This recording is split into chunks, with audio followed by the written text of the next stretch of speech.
Hello అందరికీ welcome to our channel. ఈరోజు వీడియోలో నేనైతే ఈ సమ్మర్ హాలిడేస్కి అమ్మ వాళ్ళ ఇంటికి అయితే వెళ్ళిన. నా బెస్ట్ ఫ్రెండ్ అయితే నన్ను కలవడానికి చాలా రోజులకైతే ఇంటికి వచ్చింది. సో ఇదైతే చాలా వంటలు అయితే చాలా బాగా చేస్తుంది. ఇంట్లో ఉండే ఇంగ్రీడియంట్స్తోనే చక్కగా చికెన్ గ్రేవీ కర్రీ ఏ విధంగా చేసుకోవాలో ఇప్పుడు చూసిద్దాం. కర్రీ అయితే చాలా టేస్టీగా ఉందండి. సో ఈ వీడియో అయితే మీకు షేర్ చేద్దాం అనేసి కొన్ని క్లిప్స్ అయితే తీసుకున్నా.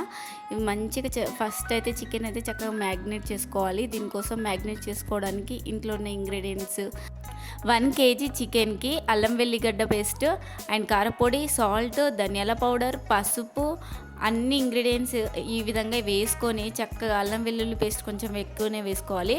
అండ్ 2 పావుల నూనె కూడా వేసుకొని మంచిగా మ్యాగ్నేట్ చేసుకోవాలి. పెరుగు అవసరం లేదండి. ఈ విధంగా అంతా ముక్కలకు పట్టేలాగా చక్కగా కలుపుకోవాలి. చికెన్ని ఈ విధంగా మసాలా మొత్తం చికెన్కి పట్టేలాగా కలుపుకొని హాఫ్ అన్ అవర్ అయితే పక్కకు పెట్టుకోవాలి. పక్కకు పెట్టుకున్న తర్వాత మనం ఆనియన్స్ అన్నీ కట్ చేసుకొని ఇప్పుడైతే మనం పోపు అయితే చేసేసుకోవాలి.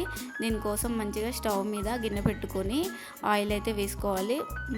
ఒక 2 పావుల ఆయిల్ వేసుకొని హోల్ గరం మసాలా అయితే వేసుకోవాలి. వేసుకొని చక్కగా అవి కొంచెం ఫ్రై అయినాక మనం 2 పచ్చిమిర్చీలు అండ్ ఉల్లిపాయ అయితే వేసుకోవాలి. చిన్న కట్ చేసుకొని ఈ విధంగా చక్కగా మొత్తం అంతా ఫ్రై కావాలి. ఆనియన్స్ అనేవి అయిన తర్వాత మనం ముందుగా మంచిగా మ్యాగ్నేట్ చేసుకున్న ఈ చికెన్ అయితే చక్కగా వేసుకొని మొత్తం అంతా కలుపుకోవాలి. ఆయిల్లో ఫ్రై కావాలి.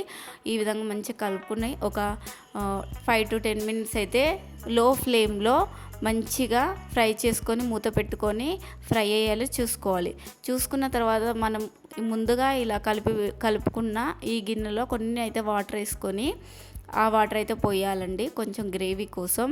ఆ వాటర్ అయితే కొంచెం యాడ్ చేసుకొని ఈ విధంగా మొత్తం అంతా కలుపుకొని మంచిగా కుక్ చేసుకొని కొంచెం గరం మసాలా అయితే యాడ్ చేసుకొని మొత్తం అంతా మంచిగా కుక్ చేసుకోవాలి. లో టు మీడియం ఫ్లేమ్లో ఈ విధంగా ఒక 10 minutes కుక్ చేసుకొని లాస్ట్లో అయితే ఈ విధంగా కొత్తిమీర చల్లుకుంటే ఎంతో టేస్టీ అయిన చికెన్ గ్రేవీ కర్రీ అయితే రెడీ అయిపోతుంది. టేస్ట్ అయితే చాలా చాలా బాగుందండి. తక్కువ కర్రీతో ఎక్కువ అన్నం తినొచ్చు, అలా ఉంది. వీడియో కనుక నచ్చినట్లయితే లైక్, షేర్, కామెంట్ చేయండి. ఇలాంటి tasty and simple healthy recipes కోసం మన ఛానల్ అయితే సబ్స్క్రైబ్ చేసుకోవడం మర్చిపోద్దు.